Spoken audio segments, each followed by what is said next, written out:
I've lost count of how many times I've started and restarted this video trying to talk about this thing without gushing too much, because this is a blaster I have wanted in this hobby for so freaking long, and I finally have it. It's not a break action breech loader, that would be even cooler, but it's the next best thing. When I did the original review of the NERF Rival Knockout, I was really excited, but a lot of you brought up a good point.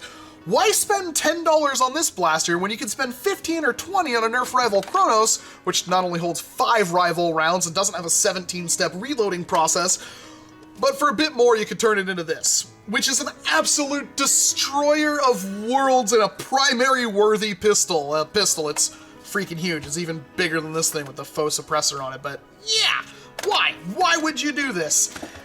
But the thing I saw about this, besides the fact that it had a breech that was the perfect size for a half-length dart, is that it has the strongest stock spring I've ever seen in any Nerf blaster ever. And there's no air restrictor, and those three things combined formed probably the easiest, I would say, the less material cost, I would say, to build a competitive super stock blaster.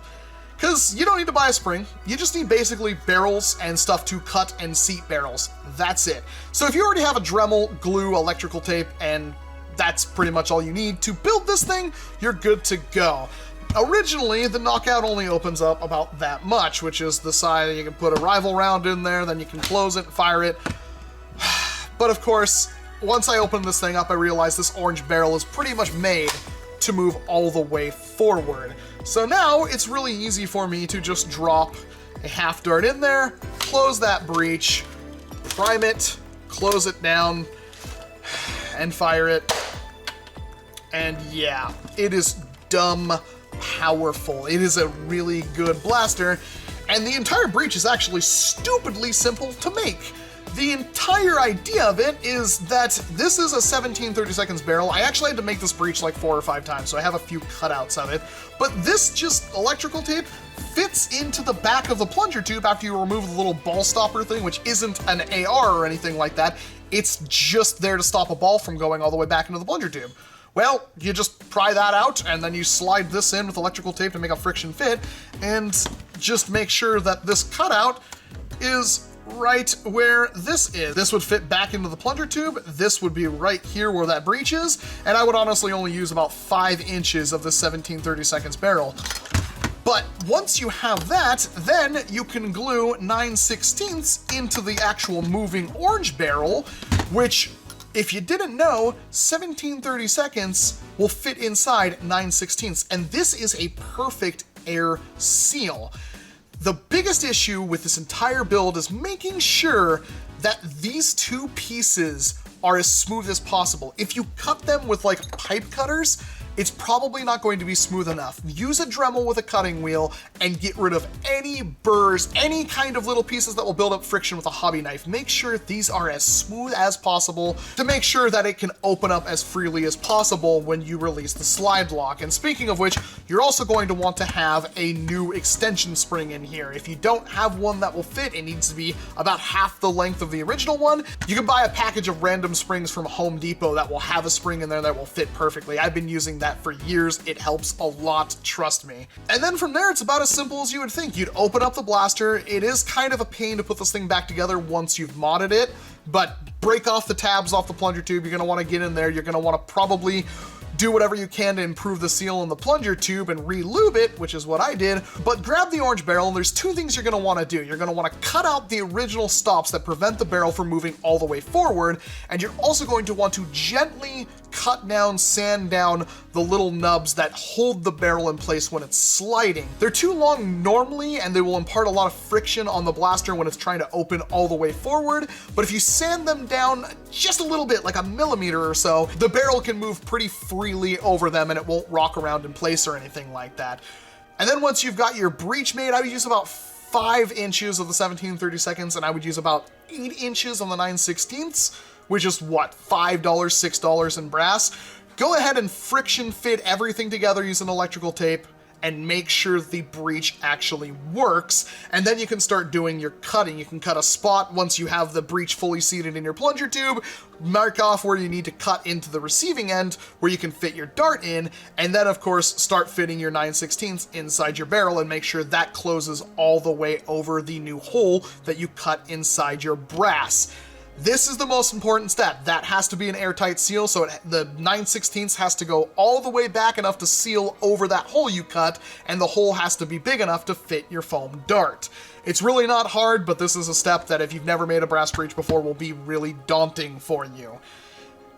To hold my 9/16 barrel in the orange sliding barrel, I used a piece of 1/2-inch PVC, which I just wrapped in electrical tape a little bit, then wedged down into the barrel, and then I wrapped the 9/16 barrel a couple of times with electrical tape. You don't need to cut anything off this 9/16 or shape it or any way. Just make sure you only use about, 7-8 inches of it, and just wedge it down into the barrel, and that should keep it seated with the orange barrel. So when you push the orange barrel forward, the 9/16 brass moves with it and reveals a little hole you cut for the dart. That way, when you place a dart into it and you close the breech, it makes an airtight seal with your dart in the back in front of the plunger tube, instead of it being loaded from the very front. And that's basically it. That's the entire mechanics of this blaster. From then on out, it's just a matter of tuning it and then kind of epoxying things in place. You don't have to do that, but to make sure everything stays and you don't have any air leaks or anything, I used epoxy to hold my 17/32 into the plunger tube, and then I used super glue to make sure that my 9/16 barrel didn't move around at all. And that gave me this monster. I did also put some Teflon tape underneath the O-ring, just a little bit, not so much that it actually imparted a lot of drag, but enough to kind of seal when it's pushing forward, and I re-lubed it with some water-based lubricant, and I got an absolute monster of a pistol. This thing hits regularly over 140 with worker darts and can hit 160 multiple times with the stock spring. That is intense, and well, of course, the reloading speed is really quick because one of the steps for reloading a brass breech would be to open up the breech, put a dart in, close it, and then prime the blaster if you were to do this in like a fire strike or something like that. This does one of those steps automatically, and you can basically then just, once you put a dart in there, press it against something, your arm, your leg, and close the breech. The same thing can be done if you wanted to pull down the priming rod. You can then hit that against something as well to close that. So you do need two hands to operate the blaster, but after you've gotten to a certain point, you don't need to do anything else. And then you can just stick a dart in there, close that down, and this blaster is loaded.